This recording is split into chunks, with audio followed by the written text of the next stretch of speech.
لوم نصنعو خفلي كاب وانجيل يوحنس معرف 9 كاب قصر 1 كساب قصر 23 كاب قصر 1 كساب قصر 5 بمنباب كجمري مالتي كمزي يبل كحلف كله بأورو تولد سبعي رعاية دك أمزامرتو دما ممهر أور كوينو زولرسي مني زبدل نسودو ويس ولدو إلهم حاتتو يسوس كا قبر أملاخ أبقو مأنت خقهاد دا أيومبر نسو عيبدل ولدو عيبدلو معالتو خلا قبر تزل أخني خقبري قبقانيو هادا كواكا عيلا زي كالو ليتي تمتسالا أنا بعالم كله برحان عالمي إلو ملسلهم يبلنا أبزي كنستهبللو زلونا سلسته أقدستي نتبتات اللوا آمين تقدامي تنتبي اتا كحالف كله تبلك عالكت كون كولا تخاليت نتبدما بأوروس تولد سبعي تبلك عاليا تسالسيتي أقداسي نتبدما رعاية تبلك عاليا أنا قصر حدا خنبب كله نزا قصر حدا بقى أبزا قصر حدا سنوي حيث أني حمالتي يسوس كريستوس قويتاي يسوس اند حلفه كله زرعيو نجر انتايو اندحر إلنا نزي بأورو تولد سبعيو إذا رعاية زبل قال كامر عايز حلفه ترقومي زلوا عمين دا قدسان إذا رعاية زبل قال سي كامر عايزي فيزيكالي كامر عايز حلفه ترقومي زلوا إذا قدامي ترقوم نايزا رعاية زبل قال كمزان انببا زلونا بأنت كامر عاي زبل ترقومي زلوا أبزي حزنا زلنا خفلي رعاية يخبلنا هولو انت ايزبلنا زلو اقلبه تجنزبه تعذبه استوعله مميه فلت اتزبل ترجم علو يسوع كريستوس قويتاي انا نسخاتكم من ناب دكتور كنكيد كلنا خونه وي سبات كمزي قبرنلو كمزي سمعنلو كبلنا هولو كيدكا وي كيدك زيت الرعينا نبل حقيده قدسان زيت الرعي كنبل كلنا زيت مرمر مالتنا نمبر ندكتور ريخايو نعم مالتنا يكونن حقيده قدساني ترجم نايزا رعاية بالقالون كم آية يسوس نزب أورس تولد سب أي كريو خلو نتي كل سب بقليلو زريو أورنتو أيكونن ريو هكذا قدساني أور مخانس كل يريالو سلزي كحلف كله بأور تولد سب أي رعاية خبلنا خلو تلق زبالة ترجم يزلو يسوس نزب أورس تولد سب أي أور مخانو تراي زي كونس ريو نهيوتو كل يريو እግዚአብሔር ስሙ ይባረክ እግዚአብሔር نعينا أحدكم من كرئنا هولو كل نقراتنا يزر إيسوس قويتاي أنا نسخاتكم من نزي أبي أنتي يسوس زعاتو سب أي كنريئو هولنا قدساني مرعي انتاي كم زمسل زي فالسبي إذا سبزي نابزا مدرخ متصخولو بأوري توليدو كسع نابزي بس إحوو زلو أدمز بتسح مرعي انتاي كم زمسل زي فلت حدا معالتون كرئي زبل حساب كونه امنا زي نبرو فاتيدو كيفتاو مسكونتاتو تسمامي عزنا برسابي نيرو اتحبرت السب نزي بأورو تولد سب اي كريوو خلو اتنا بأمروم زمت حساب انتاي اندحر إلنا كمتي اتي ابدك امزامورتو زنبر حسابي حسابات اتحبرت السب زحسب دك امزامورتو نزي بأورو تولد سب اي مسرعيو نقويتان تايميلوم حاسدومو ممهر أور كوينو زولرسي مني زبدل نسودو ولدو إلوم يوم حاتيتومو ازي اتحساسبا ازي ابدك امزامورتو ناي يسوس كريستوس زرعنايو اتحساسبا ناي دك امزامورتو اتحساسبا طراي يكون نايت ህብረተሰብ بمولو اتحساسبا كومي دك امزامورتو نت ህብረተሰብ وكيلوم يوم ابز تزاريبو نزي بأورو تولد سب اي زرعاي زبله كم رغوم كم ناي مرغم وصيت وي ناي بدل وصيت غيروم يوم زريو كم اسل زخونه خايو دك امزامورتو يسوس دك امزامورتو يسوس رغصኛታት ኮይኖም اتملسنا يحطهم كابتن ساتهم زغمتو كم زي وص بمحساب نيسوس اور كوينو زولرسي مني زبدله نسدو ويس ولدو إلهم حاتيتهم قدسان منالبات السب ايونكو نتهبرت زبلو تقبيلو انا استرغمكي ولدين تزي بدلو انا اور كوين يمتولدكون يبل نيرو خون خالي كسا يسوس مصيو نت زنبروم اتحساسبا زفرسو منالبات ازي بأورو تولد سبون زنبرو مردا كم ناي دق مزامورتو خون خالي ጎይታ ግን ነቲ ዝነበሮ ምርዳእ ከስተኻኽሎ ኮሎ ኢና ንርኢ ሎሚ ጎይታ ኢየሱስ ክርስቶስ በዚ ቃል ገይሩ ናቴናታትኩምን አተሐሳስባ ከም ዝቅይሮ ርግጸኛ ኢየሱስ ጎይታ ደቀ መዛሙርቱ ሱቅሎም አይኮኑን ብትብዓት ንጎይታ እውር ኮይኑ ዝውለድሲ መን ይዝበደለ ኢሎሞ ሓደ ውሽጦም ዝነበረ ምርዳእ ንሱ ስለ ዝነበረ ንኢየሱስ እዚ ብእውሩ ዝውለድሲ መን ይዝበደለ ኢሎሞ ሓቲቶሞ ንሕናውን ጉጉይ ዝኾነ ርድኢት ኣለና ብዙሕ ነገራት ሎሚ በዚ ቃል ገይሩ እግዚአብሔር ከም ዝሓጽበና ርግጸኛ ነቲ ኢየሱስ ዝመለሶ መልሲ እንድሕራስ ተብሂልናሉ ሓደ ምርዳእ ይበና ኢየሱስ ነቲ ብደቀ መዛሙርቱ ዝቀረበሉ ሕቶ ክምልስ ኮሎ እንታይ ኢሉ ኢየሱስ ከአ ይብለና ግብረ አምላኽ አብኡ ምእንቲ ክጋሃዳ እዩምበር ንሱ አይበደለ ወለዱ አይበደሉ ኢሎም አይገርመኩም እታ ንሱ አይበደለ ወለዱ አይበደሉ ትብል ቃል ወሳኒት ቃል ምክንያቱም ሓደ ዘተንባሃልና ነገር ስለዘሎ ኢየሱስ አብዚ ብዛዕባቶም ዕውራት ኮይኖም ዝውለዱ ኩሎም አይኮንን ምላሽ ዝህብ ዘሎ ኢየሱስ አብዚ ብዛዕባ እዚ ሓደ ውልቃዊ ሰብ ምላሽ ዝህብ ዘሎ ንሱ አይበደለ ወለዱ አይበደለን እንታይሉ በደል ዘስዕቦ ሳዕቤንውን አሎ ማለት እዩ ጽቡቅ ጌርኩም ስምዑን ቅዱሳን ስለምንታይ ነዚ ነግረኩም ደለ ደቀ መዛሙርቱ ካብ መሬት ተላዒሎም ነቲ ዝሓተትዎ ሕቶ ከም ዘይሓተቱ ከሪእኩም ስለዝደለኹ ኢየሱስ ነዚ ኣብቲ ሕብረተሰብ ዘሎ ጉጉይ ኣረኣይውን ሪኢዎ ኢየሱስ ነዚ ብእውሩ ተወልደ ሰብኣይ ክሪኦ ከሎም በዓር ነቲ ዝሓለፈ ኩሉ መከራ ስቃይ እንኮላ ይሪእዎ እግዚአብሔር ስሙ ይባረክ አሜን ኢየሱስ ነዞም ጉጉይ ምርዳእ ዝነበሮም ደቀ መዛሙርቱ ክምልሰሎም ኮሎ እንታይሉ ኢየሱስ ግብሪ አምላኽ አቡ ምንት ክጋሃድ እምበር ንሱ አይበደለ ወለዱ አይበደሉ ኢሉ ዘይተጸበይዎ ካብ ትጽቢቶም ወጻኢ ዝኾነ መልሲ ክምልሰሎም ኮሎ ንርኢ ካብዚ ክፍሊ ዝተማሃርክዎ ዓብ ትምህርቲ እንታይ እዩ እንደሕሪልኩምኒ ናትና አራአያ እግዚአብሔርን እቲ እግዚአብሔር ንዓና ዝሪኤሉ አራአያን ሰባት ንዓና ዝሪኢሉ አራአያን ናይ ሰማይን ምድርን ፍልሊ ከም ዘለዎ ካብዚ ክፍሊ ዝተማሃረ ነዚ ብእውሩ ተወልደ ሰብኣይ ኢየሱስን ደቀ መዛሙርትን ኩሎም በሓደ የምሪኦሞ ኩሎም ብዛዕባት ዝራእይዎ ነገር ዝነበሮ ምርዳእ ግና ኣዝዩ ዝተፈላለዩ ደቀ መዛሙርቱ ናይ ተሓፋሽ ህዝቢ ኣተሓሳስባ ዝውክሉ እዮም እዚ ዓይነት ኣተሓሳስባ ኣብቲ ሕብረተሰብ ከም ዘሎይና ካብዚ ክፍሊ ዝንመሃር ትሕቲልናውን ነቲ ፈሪሳውያን ነዚ ብእውሩ ተወልደ ሰብኣይ ጎይታ ምስ ፈወሶ እሞ ብዛዕባት ዝፈወሶ ኢየሱስ ተዛረቢሎም ብዛዕባኡ ምስ መስከረ ዝበልዎ ክንርኢ ኮለና ናቶም ኣተሓሳስባውን ከምቲ ናይ ደቀ መዛሙርቱ ከም ዝኾነ ኢና ንርኢ ኣብ ዮሐንስ 9:34 ከይድና ክንንብብ ኮለና እንታይ ኢሎሞ ንሳቶም ከንስኻ ኩለንትናኻ ብሓይጣት ተወለድካ ንስኻሩ ንዓና ትምህር ኣለኻ ኢሎም መለስሉ ናወጻኢ ድማ ኣውጽዎ ይብለና ጎይታ ነዚ ግምታዊ ዘረባ ክወቅዕልዩ ክወቅዕ ኮሎይና ኣብዚ ንርኢ ዘለና ክብሪ ንሽሙ ይኹን አሜን ደቀ መዛሙርቱ ንሱ ደወይስ ወለዱ እዮም ዝበደሉ ኢሎም ንኢየሱስ ክሓትዎ ኮለው መልሲ ናይ ሕቶኦም ካብ ዝኽልተ ወጻኢ ከም ዘይከውን ብምሕሳብ እዮም ንኢየሱስ ሓሲቶሞ ኢየሱስ ግን ካብ ግምቶም ካብ ትጽቢቶም ወጻኢ ዝኾነ መልሲ ክህቦም ኮሎን እቲ ዝነበሮም ንዘመናት ዝነበሮም ጉጉይ ምርዳእን እምነትን ንሓዋሩ ክልውጦ ኮሎ ንርኢ አሜን ጎይታ ኢየሱስ ንደቀ መዛሙርቱን ሎሚ ድማ ነዚ ቃል እንንብብን እንሰምዖን ዘለና ብዛዕባ ዘይንፈልጦ ነገር ብግምት ክንዛረብ ከም ዘይብልና ይዝምህረና ኣለኹም ዶ ምሳይ ሎሚ ጎይታ ንነፍስ ወከፍና ክንሳሕ ጸጋ የብዛሓልና ኢዮብ አንቶይ ትንግፎ ነይሩ ብዛዕባ ዝሓሳብ እዚ ክንደይ ግዜ ይኸውን ንሰባት ዘይሓጥያቶም አሰኪምናዮ ክንደይ ግዜ ይኮን ይኸውን ብዘይበደልዎ ንሰባት ፈሪድናዮ እግዚአብሔር ንነፍስ ወከፍና ምሕረት ይግበረና አሜን ብዙሕ ግዜ ግምታዊ ዝኾነ ዘረባ ካብ ሓቂ ዝረሓቐ ዘረባ ንዛረቢና ከምዚ እንተዘይገብር ወይ ዝኾነ በደል እንተዘይህልዎ ከምዚ ኣይምኾነን ከምዚ ኣይምተፈጥረን እንዳበልና ነቶም በደል ዘይብሎም ነቶም እግዚአብሔር ከም በደለኛታት ዘይሪኦም በደለኛታት ዝገበርናዮም ጎይታ ሎሚ ነፍስ ወከፍና ምሕረት የብዛሃልና አሜን እቶም በዚ ነገር እዚ ናይ በደለኛታት ስምዒት ዝስማዓና ሰባት ሎሚ ብንስሓና ብእግዚአብሔር ክንቀርብ ይግባአና እዚ ሰብ ኮነ ወለዱ ዘይበደሉ ክነሶም ኩሉ ሰብ ግና ከም በደለኛታት ከም በአምላኽ ተቆጽዑ ገይሮም የዋርድዎም ነይሮም እቲ ሓቀኛ ፍራዲ ኢየሱስ ምስ መጸግና ቅኑዕ ፍርዲ ፈሪዱ ካብዚ ክስሓራኽ ገብሮም ኮሎ ንርኢ አሜን ወይታና ከምዚ ዝገብር ካብቲ በሓሶ ዝተኸሰስናዮ ክሲ ባዕሉ ይሓራ ዘውፃና ኢየሱስ ክርስቶስ ጎይታይ ባዕሉ ይዝጣበቀልና ሽሙ ብሩኽ ይኹን ክሳዕ ጎይታ መጽዩ ግብረ አምላኽ አብኡም እንተ ገሃዳ አዩምበር ንሱ አይበደለ ወይ ወለዶ አይበደሉ ይሉ ዝዛረብ ኩሉ ሰብ ነዚ ሰብ እዚ ከም በደለኛ በበደል ምክንያት እውር ኮይኑ ከም ዝተወልደ ገይሮም እዮም ዘቋጽርዎ ነይሮም እቲ ብሩክ ጎይታ ግን መጽዩ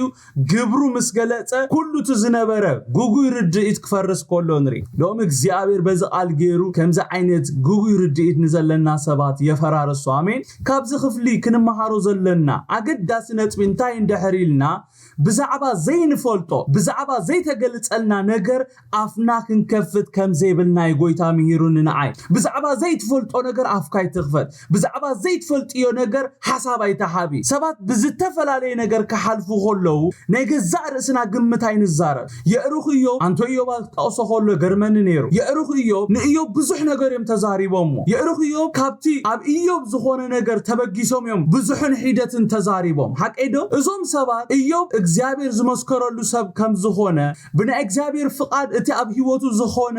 ከም ዝኾነ እንተ ዝፈልጡ ነይሮም አፎም አይመኸፈቱን አይምተዛረቡን ነይሮም ነቲ አብ ህይወት ኢዮብ ዝኾነ ምስራአዩ ካብቲ ዝራአይዎ ነገር ብምብጋስ ንኢዮብ አፎም መሊኦም ስለዝበደልካ ይዝበጽሕካ አይበደልኩን አይትበል እንዳበሉ ክዛረብዎን ንኢዮብ ከይፈተወ ከም ዝዛረብ ገብርዎ ሆለው ኢና ንሪ ቅዱሳን ሰባት ብዝተፈላለየ ማዕበላት ከሐልፉ ይኽእሉ እዮም ተቀዳዲምና ናይ ገዛ ርስና ግምታዊ ዘረባ አይንዛረብ ሎም መንፈስ ቅዱስ ነዚ ዝዛረበና ከምቲ መጽሐፍ ቅዱስ ብግልጽ ዝነግረና ብዛዕባ ነፍስ ወከፍ ካብ አፍና እነውጾ ቃል ጸጻብ ከም ንበሉ ቃል አምላኽ ይነግረና እዚ ክንፈልጥ ይግባአና ማቴዎስ 10:36-37 ከይና ክንንብብ ኮልና ሆሞ ይዝብለና አነ ግን አይሉ ብዘረባኻ ኢኻ ትጸድቕ ብዘረባኻ ኢኻ ትኹነን እሞ ሰብ ዝዛረቦ ዘበለ ዘይጠቅም ኩሉ ቃል በመዓልቲ ፍርዲ ጸጻብ ክህበሉ ይብለኩም ኣለኹ ይብለና ስለዚ ኣብ ዘይንፈልጦ ነገር ክንዛረብ ሰናይ አይኮነን ምክንያቱም ፍርዲ ኣለዎ እግዚአብሔር ነቶም የእሩኽዮ ዝተዛረቦም ናብ ኢዮብ 42 ካብ 7-10 ከይድና ክንርኢ ኮለና ከምዚ ይብል እግዚአብሔር ባዕሉ ብዛዕባ ኢዮብ መስኪሩ እግዚአብሔር ንኢዮብ እዚ ምስተዛረበ ይብለና ንኤልፋዝ ቴመናዊ በሎ ብዛዕባይ ከምቲ ኢዮብ ባራይ ዝገበሮ ጌርኩም ቅኑዕ ስለዘይተዛረብኩም ንሳቶም ክዛረቡ ኮለው ቅኑዕ ዝዛረቡ ዘለው ይዝመስሎም ነይሩ ንስኻ ተጋጊኻ ኢኻ አይበደልኩን አይትበል ተዘይትበድል ዶ ዝበጽሕካ ተዘይትበድል ዶ ከምዚ ገይር እዚ ነገር መከራ በጽሕካ ዘሙኮ ከጸናንዕ ኢሎም ዝመጹ እኮ ጎይታ ግን እንታይ ኢልዎ ብዛዕባይ ከምቲ ኢዮብ ባራይ ዝገበሮ ጌርኩም ቅኑዕ ስለዘይተዛረብኩም አባኻን ኣብ ክልቲኦም ማሓዙትካን ኩራይ ተቃጺሉ ሕጅኻ 7 ዝራብእን 7 ድዑልን ሒዝኩም ናብ ኢዮብ ባራይ ኪዱሞ ብናይ ርእስኹም መስዋዕቲ ምህራር አዕርጉ ኢዮብ ባራይ ክጽልየልኩም እዩ ንዕኡ ክቕበሉ ኢሉ ንሳቶም ዝነጸግዎ ንሳቶም ቦታ ዘይሃብዎ ንሳቶም ዘናሸውዎ ንሳቶም ዘዋረድዎ ኣብ ቅድመ አምላኽ ክቡር ኮይኑ ተረኺቡ ኢየሱስ ክርስቶስ ጎይታ መብዛሕትኡ ግዜ ንሕና ዘዋረድናዮ መብዛሕትኡ ግዜ ንሕና ዘናሸናዮ መብዛሕትኡ ግዜ ብዛዕባኦም ክፉእ ዝተዛረብናዮ እግዚአብሔር ግን ከምኡ ይኮነን ዝርዮ ዘይኮነ ዘረባ ይንዛረብ ኣብ ዘይንፈልጦ ሓሳብ አይነሃ ክንሓፍር ኢና ከምዚ ኣዕሩኽዮ ንዕኡ ክቕበሉ ኢልዎም አይገርመኩምን ከም ኢዮብ ባራይ ጌርኩም ብዛዕባይ ቅንዕና ስለዘይተዛረብኩም ምእንትኡ ኢለ ከምቲ ንእሽነትኩም ዝግባእ ኣይክገብርኒ እሽነት እዩ ብዛዕባ ዘይትፈልጦ ዘረባ ምዝራብ ብዛዕባ ዘይምልከተካ ነገር ምዝራብ ብዛዕባ እግዚአብሔር ዘይገለጸልካ ነገር ሓሳብ መሓብ እዚ እሽነት እዩ ኣብ ቅድሚ እግዚአብሔር ድማ መቕጻዕቲ የስዕብ እዩ ቅዱሳን እግዚአብሔር ነቶም ካብቲ ዝረአይዎ ነገር ተበጊሶም ብዙሕን ውሕድን ዝተዛረቡ የዕሩኽዮ እንታይ ኢልዎም ብዛዕባይ ከምቲ ኢዮብ ባሪያይ ዝገበሮ ጌርኩም ቅኑዕ ስለዘይተዛረብኩም አባኩም ኩራይ ተቃጺሉ ኢልዎም ኩራ እግዚአብሔር ይዝለዓል ነዞም ትኽክል ኣለና ኢሎም ብዙሕ ዝዛረቡ ዝነበሩ የዕሩኽዮ እግዚአብሔር ባዕሉ መጽዩ ተጋጊኹም ተዘይብሎም ነይሩ ቅኑዕ ኣሎና ኢሎም ከንቱ ዘረብኦም ቀጸሉ ነይሮም ሓቀይደ ቅዱሳን እግዚአብሔር ባዕሉ መጽዩ ተጋጊኹም ተዘይብሎም ሓቂ ተዛረብኩምን ተዘይብሎም ከምቲ ኢየሱስ ክርስቶስ መጽዩ እዚ ብእውር ዝተወልደ ሰብ እሱ አይበደለ ወለዱ አይበደለ ኢሉ ባዕሉ ትቅኑዕ ፈራዲ ተዘይፈርድ ነይሩ ዘመኖ ከም ርጉማ ከም ሓይጣተኛታት ምተቆጽሩ ነይሮም እግዚአብሔር ግን ቅኑዕ ፈራዲ አምላኽ ስለዝኾነ እግዚአብሔር ንኢዮብ ክፈርደሉ ኾሎ እግዚአብሔር ነዚ ብእውር ዝተወልደ ሰብ ክፈርድ ኾሎ እግዚአብሔር ስሙ ይባረክ አሜን እግዚአብሔር ምሕረት ገይሩሎም ምሕረት ዝፈቱ አምላኽ ስለዝኾነ ዝኾነ እግዚአብሔር መሐሪ ስለዝኾነ ምሕረት ክገብረሎም ከሎ ንሪ እግዚአብሔር መሐሪ ተተነሲሕካ እግዚአብሔር ክምህረካይ እንድሕር ስልካ ኣጽልካ ግን ኣሞዳታ ፍርዲ ከራኻኽበልካ እግዚአብሔር ንቴምናዊ እንታይልዎ ኤልፋስ ቴምናዊ እንታይልዎ ኪድ ነዚ ግበር መስዋዕተ እርግ ኣነንዮ ባራይ ክጽልልኩም ይክሰምዑ ንሳቶም ከምቲ ዝበሎም ገይሮም ኢዮብ ስለ ዕሩኽቱ ምስጸለየ እግዚአብሔር ድማ ንምርኮ እዮም መለሶ ብለና እግዚአብሔር ይመስገን አሜን ጎይታ ኣብ ቁጥር 4 እንታይሉ መዓልቲ ኾላ ግብርቲ ዝለኣኸኒ ክገብር ይግባአኒ ሓደኳ ከዓየላ ዘይከኣሎ ለይቲ ትመጻላ ኢሉ ምስ ወሲኹ ዝበለ ነገር እንታዩ ኣነ ኣብ ዓለም ኮለኹ ብርሃን ዓለም እየ ኢሉ እግዚአብሔር ይመስገን ኣብዚ ኢየሱስ ክርስቶስ ብዛዕባ ማንነቱ ይዛረብ ዘሎ አሜን ናይ ብርሃን ስራሕ እንታይ እንድሕር ኢልና ብርሃን መሃቢ ኣይኮነን ዲ ቅዱሳን ብርሃን ናይ ብርሃን ስራሕ እንታይ እንድሕር ኢልኩም ብርሃን መሃቢ እግዚአብሔር ሽሙ ይባረክ ኣብ ጸልማት ምብራሂ ናይ ብርሃን ስራሕ እቲ ብርሃን ኣብ ጸልማት ይብርሕ ነበረ እቲ ጸልማት ድማ ክሕዞ ኣይከኣለን ይብል እግዚአብሔር ይመስገን ስለዚ ስራሕ ብርሃን እንታይ እንድሕር ኢልና ምብራሂ ኢየሱስ ብርሃን ዓለም ኮይኑ ዝተገልጸ እምበኣር ካብ ጸልማት ከውጻና አሜን ናብ ብርሃን ከእትወና እግዚአብሔር ይመስገን ጎይታ ኢየሱስ ናብዚ ምድሪ ዝመጻሉ ዕላማ ይፈልጥ ስለዝነበረ ንነፍስ ወከፍ ካልኢት ዝጥቀመለን ነይሩ መዓልቲ ኸላ ክብል ኮሉ እንታይ ማለት እዩ እንድሕር ኢልና ክሳብ ኣብዛ ምድሪ ዘለኹ ማለት እዩ ኢየሱስ ኣብ ቁጥር 5 ዝበሎ እንድሕር ኣስተብሂልናሉ እቲ ዝብሎ ዘለኹ ክርዳአና እግዚአብሔር ይመስገን ኢየሱስ ኣብ ቁጥር 5 እንታይ ኢሉ ኣነ ኣብ ዓለም ኮለኹ ብርሃን ዓለም ኢሉ እንታይ ዝብል ዘሎ ኢየሱስ ኣብ ዓለም ኮለኹ ማለት እንታይ ማለት እዩ ኣብ ዓለም ንዘለዓለም ኣይነብርን ማለት እዩ ኢየሱስ ክርስቶስ ጎይታ መዓልቲ ኾላ ኢሉ ክብል ኮሎ ድሞ ጸልማት ክመጽ ዝብል መልእኽቲ ዘለዎ ስለዚ ኢየሱስ ኣብዚ እንታይ ዝብል ዘሎ እንድሕር ኢልና ጸልማት ዝገዛሉ ጸልማት ዝስልጥነሉ ግዜ ከይመጽ ኾሎ ማለት እዩ እግዚአብሔር ይመስገን መብዛሕቴና እዚ ሕጂ ነስተማእሮ ዘለና ነጻነት ንኹሉ ሰዓት ዝጸንዕ እዩ ዝመስለና ጽቡቕ ጌርኩም እዝነኹም ሃቡኒ እዚ ሕጂ ተስተማእሮ ዘለኻ ሰናይ ዝመስል ነጻነት ንዘለዓለም ዝጸንሕ ክመስለካ ይኽእል ብዙሕ ርሑቕ ከይከድና ናይ ዓድና ኩነታት ክንርኢ ንኽእል ኢና ኣብ ዓድና ዋላ እኳ ንሓፂር ግዜ ይኹን እምበር ብነጻነት ንጎይታና ንምልኽን ሕብረት ንገብርን ነርና ሓቂዶ ቅዱሳን እዚ ይመጽኡ ኸይበልና ከይሓሰብና እንኮለና ድማ ብድንገት ስደት ኣብ ቤተ ክርስቲያን መጽኡ ስለዚ መዓልቲ ኾሎ ክብል ኮሎ ክሰርሕ እንዳኽኣልኩ ክጎይ እንዳኽኣልኩ ክጽሊ እንዳኽኣልኩ ክፍውስ እንዳኽኣልኩ ክምስክር እንዳኽኣልኩ ማለት እግዚአብሔር ይመስገን ሎሚ ኣነ ንስኻትኩምን መዓልቲ ኾላ ፍቃድ እቲ ዝለኣኸና ክንገብር ይግባአና ጎይታ ባዕሉ ማንም ክሰርሓላ ዘይክእል ለይቲ ትመጻላ ኢሉ ብዛዕባኡ ጎይታ ኢየሱስ ክርስቶስ ካብ ተዛረበ ኣብ ህይወትና ዘይኮነሉ ምኽንያት የለን ሎሚ ዝደለናዮ ክንገብር ንኽእል ኢና ጽባሕ እንታይ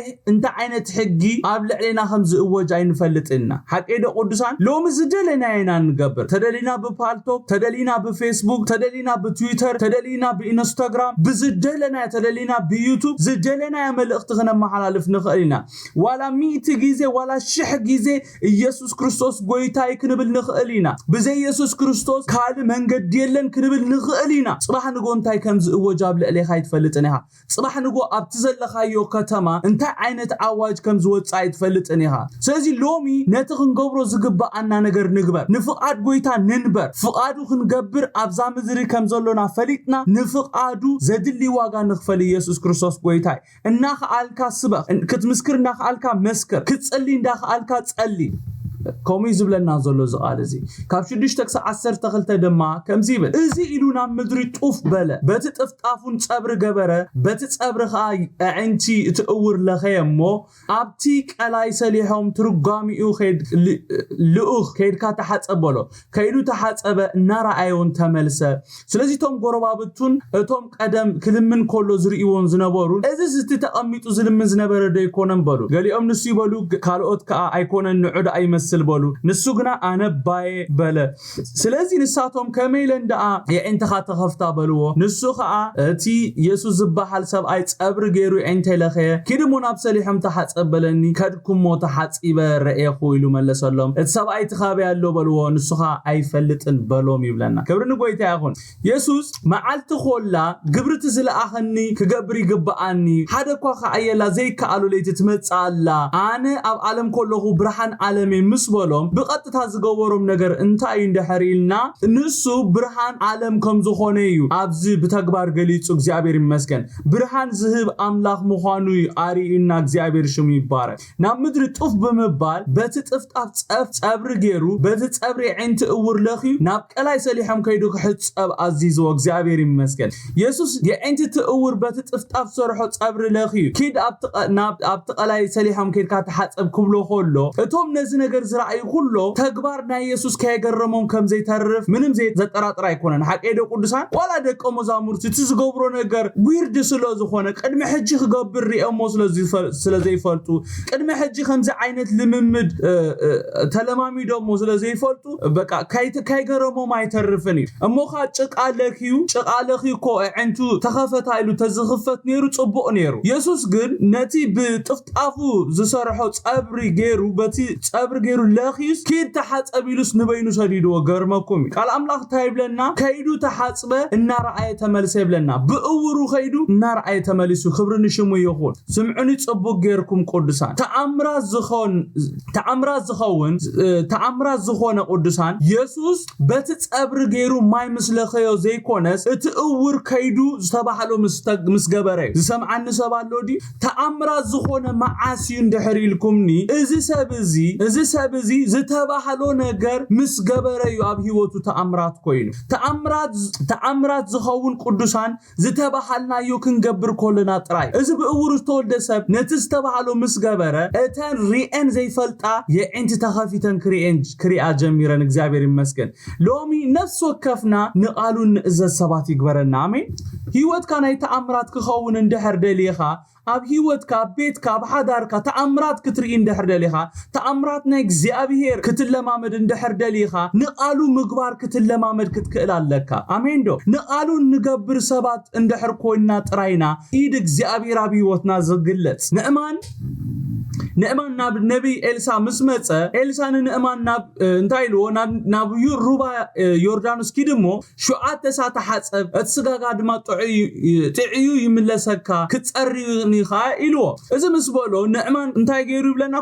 كوريو كما إسرائيل سي ترباتا دماسكوس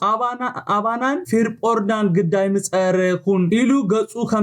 كمز ملسا ينقرنا مالتي سمعني كتعين دعر دليخا استبحال كاي قبر كتفوستو دليخا استبحال كاي قبر تزيه كوينو فوسي يلا زيابير يباركم لباما سبات مس نأمان سلزنوبورو لباما سلزنوبورو جن نأمان مليسوم كابز زغر نجر قبر تزبلكاس كتنتصحل كاس كالي نجر دويمي قبر كان نزقلل نجر حاتيتو كاس تاهم كاس يتقبرو كيد تاومو تفوسي لومو زيابير شمو يبارك امين دو نابروبا يوردانوس كيد تتباهل كا نابروبا يوردانوس يحات كيتزلكا امين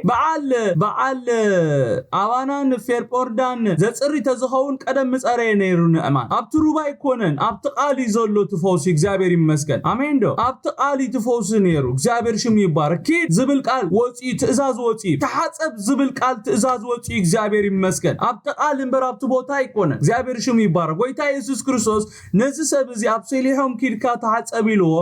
አብቲ ካል ተዝሕጸብ ነይሩ ፈውስ አይመሆን ነይሩ ዝተባዓሉ ይገበረና ስለዚ አብ ህይወትና ኮይኑ ዘይፈልጥ ነገር ክኸውን እንደሕር ደሊና ንቃሉ ክንእዘዛሎና ንቃሉ ከምቲ ዝተባሃልናዮ ክንእዘዞ ኮለናዩ አብ ህይወትና ተአምራት ዝኸውን ክብርን ሽሙ ይኹን አብ ቅጥር ሸሞንተን ቻዓተን ታይብል ስለዚ ቶም ጎረባብቱ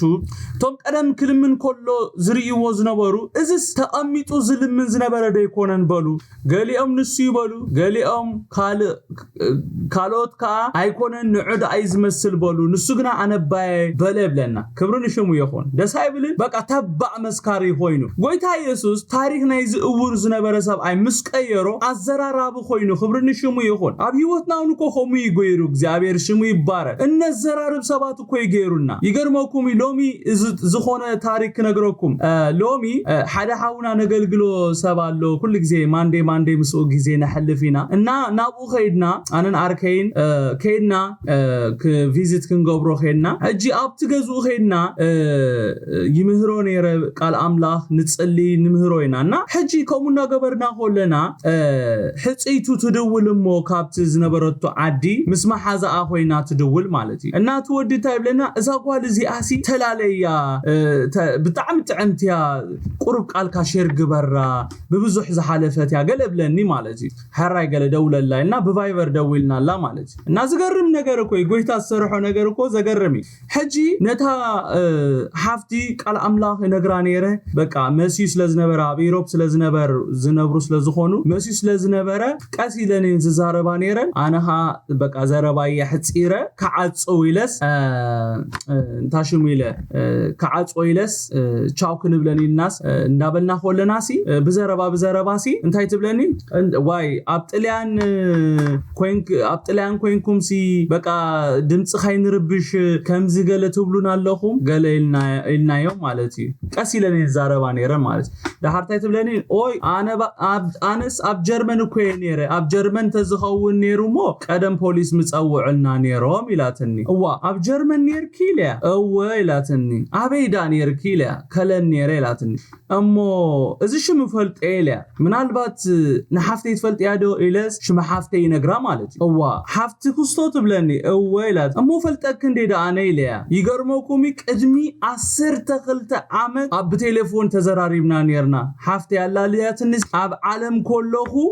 እሳ ኸማን ዘኪራቶ ካብ ክለብ ወጽኤ ያዛሪበየን ነረ ኣብ ክለብ ነረ ይሰቲ ነረ ይስዕስዕ ነረስ ደውለና ለይቲ ምድርስ ወጽኤ ሲዕሊልያስ እሳውን ዘኪራቶ ኦ ማይ ጋድ እዝክሮ ካብ ክለብ ወጽኤ ኸማን አዛሪብካኒ ኢላትኒ ክልተ ዓለም አይገርመኩምን ሽዑ ኣብ ዓለማዊ አዛራርባ የዝዛረባ ነረ ሕጂ ግና ጎይታ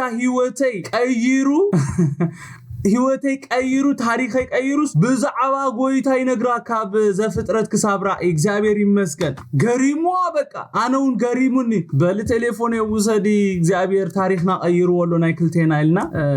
እንታሽ ንጎይታ ኸብሪሂና ማለት እዩ አሰራራሓ ናይ ጎይታ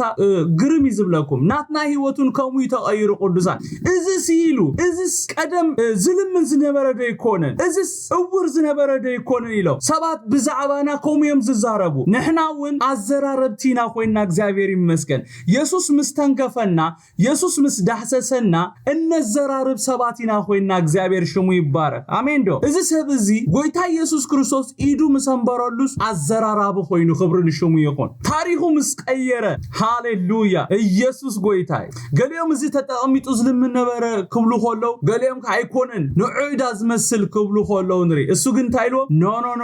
እው አኔ ኢሎ አኔ ስልኩም እሱ ይኮነን ንሱዩ ገለ አይትበሉ አነ መዃኔ ትፈልጥይኹም ካል አካላቴ አይተለወጠን ካል ነገራቴ አይተለወጠን የኢንተይ ጥራይ ተኸፊቱ ለይሎ ክትከሕዱንስ አይ ትخሉን ይኹም ኢሎም እግዚአብሔር ይመስገን እዞም ሰባት ንሱዩ ሳይኮነን ክብሉ ዝገበሮም መልክዑ ስለስተቀየሮም አይኮነን ቅዱሳን እዞም ሰባት ንማንነት እዚ ሰብ ክክሕድዎ ዝገበሮም እንታይ እንደሕሪልና የአይንቱ ከመይለን ተኸፊተን ዝብል ሕቶ መልስ ስለዘይነበሮም እዮም ንሱ አይኮነን ክብሉ ገይርዎም እግዚአብሔር ይመስገን እቲ የአይንቱ ዝተኸፍተሉ ሰብ አነባይ ምስበሎም ዝመለሱሉ ነገር እንታይ እንደሕሪልና ስለዚህ ንሳቶም ከመይለን ዳ አይንትኻ ተኸፍታበል ንስኻ እንደሕር ኮይንካ በሐቂቲ ኣብ መንገዲ ኮፊሉ ዝልምን ዝነበረ ሰብ ታሪኹ ዝተቀየረሉ ሰብ ንስኻ እንደሕር ኮይንካ ከመይ ጌርን እዘን አይንትኻ ተኸፊተን ኢልዎ ንስኻ ምልስ ኮሎን ታይልዎ እቲ ኢየሱስ ዝበሃል ሰብኣይ አሜን ኢየሱስ ታሪክ ሰብ ዝቀይር ኢየሱስ ታሪክ ናይ ሰለሞን ታሪክ ናይ ኢዮብ ታሪክ ናይ ነፍስ ወከፍና ዝቀየረ ኢየሱስ ሃሌሉያ ኢየሱስ ዝበሃል ሰብኣይ ኢልዎ ጸብሪ ገይሩ ዘገርም ኮይ ጸብሪ ገይሩ ፈዊሱ ንጥራይ ተዝብሎም እኮ እኹል ነይሩ ምስ ኖ ጸብሪ ገይሩ ብጥፍጣፍ ገይሩ ጸብሪ ገይሩ አይንተይ ለኽዩ ከድሞ ናብ ሰሊሖም ተሓጸብ ኢሉ ዓዚዙኒ አነ ድማ ከምታ ዝተዓዘዝክዎ ገይረ ነህለኹ ኻና ራእኹ ዳለኹ ኢሎም ስምዑኒ ይገርመኩም አነ ንስኻትኩም እንሲ ዝገርም እግዚአብሔር ምህረት ይግበረና ቀደም እኮ ኣብ ኦርቶዶክስ ኾለኻ ከድካ ማይ ጨሎቶ ሓጸብ ሸውዓተ ጊዜ ሰለስተ ተሓጸብ ተይሉካ ኢስራን ሓደን መዓልትን ኣብ ትማይ ትዝፍዘፍ ነርካ ኣብ ትማይ ትሕጸብ ነርኪ ጎይታ ኢየሱስ ክርስቶስ ንሽተ ነገር ሓቲቱና ኮዩ ምግባር ኮነ ኣብዮ ይገርመኩም ከም አመንት እኮ አሸጋሪ የለን ከምቶም እቲ ብርሃን ዝበርሃሎም ዘሸግር ሰብ የለን ይገርመኩም አምተለኝ ከማናን እግዚአብሔር ዘሸግሮ ሰብ የለን ከማና ከምቶም ቃል በሪህልና ንብል ሰባት መሸገር የለን እግዚአብሔር ምህረት ይግበረልና ንጎይታ ንሓቶ ጎይታ አብዝ ወርሕዚ ዝዛረበን ዝነበረ ነዚ ንልምኖሞ ክዛረበና ሆሎ ነቲ ዝዛረበና ምላሻይ ንቦኒና ይገርመኩም ካብ 13-23 እንታይብል ነቲ ቅድም እውር ዝነበረ ናብ ፈሪሳውያን ወሰድዎ እቲ ኢየሱስ ጸብሪ ገይሩ እንቱ ዝኸፈተላ መዓልቲ ግና ሰንበት ያ ዝነበረ ስለዚህ ፈሪሳውያን ከመይሉ ከም ዝረአየ ከም በሐድሽ ሓተትዎ ንሱ ኸኣ ጸብሪ ኣባ እንታይ ገበረለይ ተሓጸብኩም ወርኤኹ በሎም መልስ ናይ ዝሰብ እዚ ሓደን እግዚአብሔር ስሙ ይባረክ አሜን ምንም አይቀየረ ጸብሪ ገበረለይ እንተ ለኺዎ ከድካብ ሰለሃም ተሓጸቢሉን ጅግና ናይ በሐቂ እናራአኹ ገሌና ኮና ጎይታ መስመጸት ብዙ መምሕያሽ እንዳገበርናይና ንምስክር አነ እኮ ደሓኔ ነረ ካብ ቀደም ባይብል ምንባብ ፈቱ ነረ ብዙሕ ታሽማ አይኮንኩን ነረ ገሌና ንብልኩ ናይ ሓሶት ምስክር እኮ ይሱ ሓቀኛ ምስክር አይኮነ በዓልነህና መደናገርቲ በዓልነህና ጨው ዝበልና ዓዋሉ ነርና እግዚአብሔር ስሙ ይባረክ አሜን ዋይ ንዓይ ዘሓረ አምላኽ ስሙ ብሩኽ ይኹን አይግድሽ ነዚ እኮ አነ ድምብር ዘይብለኒ አነ ብጎይታ ዝተሓረኹ ስለዝኾንኩ ናይ ሰብ ነገር አይግድሸንን እግዚአብሔር ይመስገን ንሰብ አይነብርኒ አሜን እቲ እግዚአብሔር ከም ዘሓረዮ ዝፈልጥ ሰብ ይፈልጥ እግዚአብሔር ካበይ ከም ዘውጾ ስለዝፈልጥ ንእግዚአብሔር ምንባር ይፈልጠልዩ አሜን ዶ ቅዱሳን እቲ እግዚአብሔር ካብ ድቅድቅ ጸልማት ናብ ዘድቅንቅ ብርሃን ዝጸጸውዐ ሰብ ከም እቲ እግዚአብሔር ካብ ድቅድቅ ጸልማት ናብ ዘደንቅ ብርሃን ዝጸውዖ ሰብ ንእግዚአብሔር ምንባር ፈልጠልዩ አነ ንሰብ ላይ ነብርኒ እግዚአብሔር ይመስገን ንሰብ ላይ አገልግላ ይፈልጥነ እግዚአብሔር ስሙ ይባረክ እግዚአብሔር ግን ካብ ከመይ ዝበለ ድቅድቅ ጸልማት ከም ዘውጻን ስለዝፈልጥ ግን ባይሉን እግዚአብሔር ያገልግሎ እግዚአብሔር ይመስገን እቶም ምስክርነት ናይቲ እውር ዝነበረ ሰብ አይ ሰምዑ እንታይ ገሮም ይብለና ናብ ፈሪሳውያን ወሰዱ ይብለና ፈሪሳውያን ነቲ በእውር ተወልደ ሰብ አይ ደጊሞም ነታ አቀዲሙ በቶም ሒዞም ናብ ፈሪሳውያን ዝተሓተቶ ሕቶ መሊሶም ከሓትዎ ኾሎ ኢና ንሪ እቲ በእውር ተወልደ ሰብ አይ ድማ ከምቲ አቀዲሙ ዝመስከሮ ምስክርነት ክምስክር ኮሎ ንሪ እግዚአብሔር ሽም ይባረክ ፈሪሳውያን ምስክር ናይቲ በእውር ተወልደ ሰብአይ በጎይታ ኢየሱስ ድማ የዕንቱ ዝተኸፍተ ሰብአይ ምስሰምዑ ነቲ ሰምዖ ምስክርነት ኣብ ክንድ ዝቕበሉዎን ብዛዕባቲ ጎይታ ብህይወቱ ኣብ ህይወት እዚ በእውር ተወልደ ሰብአይ ዝገበሩ ኣብ ግብሪ ንኣምላክ ክብሪ ዝህቡ ጎይታ ኢየሱስ ብሰንበት ስለዝፈወሶ ኢየሱስ ሰንበት ካብ ዘይኽብርሲ ካብ ኣምላክ ኣይኮነን ክብልዎ ኮሎ ንሪ ዘገርም እኮ መሲሕ ምዃኑ እናረኣዮም ንሱ ክርስቶስ እቲ ዕንት ዘብርህ እቲ ቀንበር ዝሰብር እግዚአብሔር ስሙ ይባረክ ጎይታ ኢየሱስ ክርስቶስ ዝብለኩም ዮሐንስ እቲ ዝመጽእ ንስኻ ዲኻ ወይስ ካልኽን ጽበይና ኢሉ ምስ ሓተቶ ዝገበሮ ተአምራት ትፈልጡ ዲኹም እውራት ይርዩ ሓንካሳት ይዘሉ ሙታት ይትንሱ ወንጌል ድማ በኃይል ይስበኻሉ ኢሉ ጎይታ ኢየሱስ ነጊሮ እግዚአብሔር ስሙ ይባረክ አነ ክርስቶስ ኢልዎ በዓይ ዘይንቀፍ ብፁዕ ኢሉ እዚኦም ሰባት ክርስቶስ ምዃኑ ዝገልጽ ተአምራት ገይሩ እኳ ክነሱ ሰንበት በረንሞ እዚ ካብ አምላክ አይኮነን ኢሎም አፎም መሊኦም ክዛረቡ ኾሎን ነሪ ኩሉ ሰዓ ኢየሱስ ኣብ ዘገልግለሉ ስፍራ ይኹን ብዛዕባ ኢየሱስ ክምስከር ኮሎ ምፍልላይ ይኸውን አሜን ዶ ጎይታ ኢየሱስ ክርስቶስ ሱቁል ይኮነን አነ በቃ ከፈላለየ መጽ አገልግሎተይ ናይ ምፍልላይ አገልግሎት ይዝበለ ኣብቲ ኢየሱስ ዘለው ምፍልላይ አሎ ምስተሐቅ ዝውግናሎ ምስተሐቅ ዘይውግናሎ ካብ ሕጂ ምሳር ተተኺላላ ኢሉ ዮሐንስ ክዛረብ ኮሎ ዳሴ ከምዛ ንሪኣ ዘለና ኢየሱስ ክርስቶስ ነዚ እውር ምስ ዓይንቱ ምስከፈተሉ ምፍልላይ ኮይኑ ኣብ ክልተ ጉጅለ ተገሚዖም ኣብ ሞንጎ እቶም ምስክርነት ናይ ዘእውር ተወልደ ሰብኣይ ሰምዑ ምፍልላይ ክኸውን ኮሎና ኣብ ቁጥሪ 16 ንርኢ ዘለና ሽዑ ካብቶም ፈሪሳውያን ሓያሎ እዚ ሰብኣይ እዚ ሰንበት ካብ ዘይኽብርሲ ካብ ኣምላኽ ኣይኮነን በሉ ካልኦት ድማ ሓጥእ ሰብ ደኣ ከመይ ገይሩ ከም ዝበለ ተኣምራት ክገብር ይኽእል በሉ ኣብ ሞንጎኦም ካብ ምፍልላይ ኮነ ብለና ክብሩ ንጎይታ ይኹን ናይ ግድን ምፍልላይ ክኸውን ኣለዎ ኣምሃሩ እንታይ ብሉ መሲሉኩም ካልደፈረሰ ኣይጠራም ይብሉ ደጊመ ክብሉ يبلو ካልደፈረሰ አይጠራም ይብሉ እዞም ኣብ ሳዋ ዝኸድኩም ሰባት ትፈልጥዎ ኢኹም እዚ እንታይ ማለት ምዃኑ ኣብ ሳዋ ማይ ክንሰቲ ኮለና ካብሩባ መጀመርያ ነቲ ትኹዕትሞ ዙሩግ ይዝመጽ መጀመርያ ድሓሪ ዝጸሪ ምጸረያ ካትሰቲ ሕርኽራኽ ይዝመጽ ስለዚህ ጎይታ ኢየሱስ ኣብዚ ታይ ዝገብር ዘሎ ንህሪልኩምኒ የሓዋውስ ዘሎ ትኽፍለይ ዘሎ ክፍለይ እግዚአብሔር ይመስገን ኣሞንጎኦም ምፍልላይ ኮይኑ ይብለና ክብሩን ጎይታኹም ኣሞንጎኦም ዚኦም ሓደ ዕላማ ዝቆሙ በቲ ግብርና ኢየሱስ ክርስቶስ ምፍልላይ ኮይኑ እዞም ናብ ክልተ ጉጅለ ተገምዑ ፈሪሳውያን ንሓድሕዶም ክሰማምዑ ስለዘይከኣሉ መሊሶም ናይ መተዓረቀ ሓሳብ ካብቲ ብእውር ዝተወልደ ሰብኣይ ብኢየሱስ ድማ ዓይንቱ ዝተኸፍተ ከሓቱ ከለው ንርኢ ኣይገርመኩምን እንታይ ኢሎም ነቲ መሊሶም ነቲ بعور تولد سبعي شو مليسهم نتي أور نسخة عندك خفيت الكايمو بزعبو انتاي تبل بلوه نسود ما انتاي لهم he's a prophet لهم نبي لهم እግዚአብሔር ይመስገን ክርስቶስ ተይሉ ኸትፉዕወ ክርስቶስ ክብልኮ መኻአለ ነይሩ ግን ንሱ ክርስቶስ ምዃኑ ዝምስክር ካብ ቤተ ክርስቲያን ከም ዝሰግዎ ወረካል ስጉምቲ ከም ዝወስዱሉ ስለዝፈልጡ ተህብረተሰብ ማንም ደፊሩ ኢየሱስ ክርስቶስ ንሱ ክራይስት እዩ ክብል ዝኽእል አይነበረ ናት ሰዓትዚ ስለዚህ ነብይ ይሉም ግን ደፋሪ እዚ ተባዒ ንሳቶም ካብ አምላኽ አይኮነን እናበሉ እዚ ሰብ እዚ ግን ኖ ካብ አምላኽ እዩ ናይ አምላኽ ልኡኽ እዩ አፍ እግዚአብሔር እዩ ክብሎም ኮሎ ንሪ ኢየሱስ ክርስቶስ ጎይታይ ንሕና ካነ ንስኻትኩምን ብዛዕባ ኢየሱስ ክርስቶስ ከምዚ ብትብዓት ዶ ንምስክር አሎና አነ ንስኻትኩምን ከ ብዛዕባ ኢየሱስ ክርስቶስ ክንምስክር ኮለና ከመይ እናበልና ኢና ንምስክር አነ ንስኻትኩምን ولا كمزي زأور سبعي فيزيكالي أورات انت زي كوينو يس فيزيكالي كمزي نايزي سبعي زي أورات انت زي نبرنا قويتاقن كاب دقدق تسألماتي نابزدن نقبرهان تسويعنا ايكون عندي كاب دقدق تسألمازوات انا اللو دما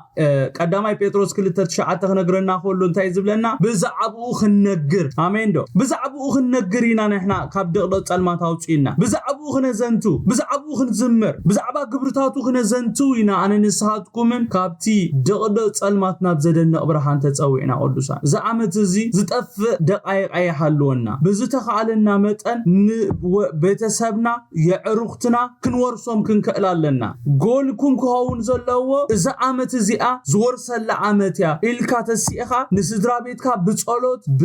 بكا بخولو نقر تاقيحكا تورسلو عامت خونا اللوه أنا زورسلو عامت خونا اللوه እግዚአብሔር ይመስገን አሜን እቶም አይሁድ ግን አይብለና ንወለዲት አንቲ ተኸፍተሉ ክሳዕ ዝጽውዑ ዕውር ነይሩስ ከም ዝራአይ አመን ወንሞ እዚ ዶት ብእውሩ ተወልደ ትብሉዎ ወድኹም እዩ ሕጂ ደኣ ከመይሉ ይሪያሎ ኢሎም ሓተትዎም ይብለና እቶም ወለድ ድማ እዚ ወድና ምዃኑ ብእውሩን ከም ተወልደ ንፈልጥ ሕጂ ግና ከመይ ኢሉ ከም ዝራአይ አይንፈልጥን መን ዓይንቱ ከም ዝኸፈተሉ አይንፈልጥን ኢና ንዕኡ ሕተትዎ ንሱ በጽሒዩ ብናይ ርእሱ ባዕሉ ይዛረብ ኢሎም መለሱ ይብለና አይሁድ ንሱ ክርስቶስ ኢሉ ንዝምስክር ካብ ቤት ጸሎት ክሰግዎ ሓጊጎም ነበሩሞ እቶም ወለዱና አይሁድ ስለዝፈርሑ እዮም እዚ ዝበሉ ስለዚህ እቶም ወለዱ ንሱ በጽሒዩ ንዕኡ ሕተትዎ በሉ ይብለና ፈሪሳውያን ነቲ ካብ አፍ እቲ ዓይንቱ ዝተኸፍተሉ ሰብኣይ ሰምዖ ምስክርነት ስለዚህ ኣመኑ እንታይ ገይሮም ንወለዲት ብዕውር ዝተወልደ ሰብኣይ ኣጸዊዖም ብዛዕባቲ ተፈዊሰ ዝብል ዘሎ ክሓቱ ከለው ንርኢ እቶም ወለዲ ነቲ ብፈሪሳውያን ዝቀረበሎም ሕቶ ክምልሱ ከለው እንታይ ኢሎም እዚ ወድና ምዃኑ ክነረጋግጸልኩም ንፈቱ እዚ ወድና ድማ ክውለድ ከሎ ብእውሩ ከም ዝተወልደ ድማ ነዙን ክነረጋግጸልኩም ንፈቱ ኢና ሕጂ ግና ከመይሉ ከም ዝረአየ ኣይንፈልጥን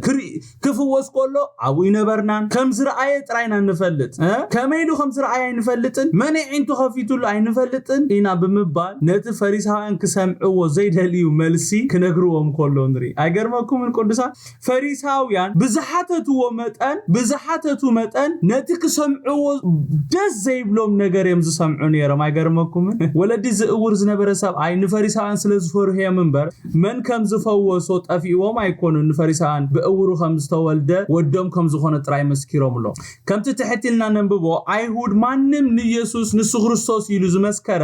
ካብ ቤት ጸሎት ክሰግዎ ሓጊጎም ብምንባሮም እዮም ስድራ ቤት ናይዚ እውር ዝነበረ ሰብኣይ ርእሶም ከድሕኑ ንሱ በጽሒዩ ብናይ ርእሱ ባዕሉ ይዛረብ ኢሎም መሊሶምሎ ወለዲ ናይዚ ብእውር ተወልዱ ሰብኣይ ንሱ በጽሒዩ ብናይ ባዕሉ ይዛረብ ኢሎም ካብቲ መጻወድያ ናይ አይሁድ ምሳምለጡ አይሁድ ተመሊሶም ናብቲ የዓይንቱ ዝተኸፍተሉ ሰብኣይ እዮም ተመሊሶም መሊሶም ዝገርመኩም ነገር ቅዱሳን አይሁድ ንሓቂ ክፈልጡ ኣይኮነን ናብ ዝኹሉ ምጽራይ ኣትዮም እቲ ካብቲ ህዝቢ ሰምዕዎን ካብቲ ዕንቱ ዝተኸፍተሉ ሰብኣይ ዝሰምዕዎ ምስክርነት እኹል ነይሩ ሓቀደ ቅዱሳን እንተኾነ ክቕበልዎ ስለ ዘይደለዩ እቲ ሰምዕዎ ምስክርነት ከምቲ ንሳቶም ዝደለይዎ ስለ ዘይኮነ ሸኾርተት ክብሉ ከለዉ ንርኢ ማለት እዩ ጎይታ ካብ ከምዚ ዓይነት ህይወት ንነፍስ ወከፍና የውፃና ጎይታ ኢየሱስ ክርስቶስ ብነገር ኩሉ ይባርኩም ጸጉኡ ይብዛሓልኩም ናይ ሎሚ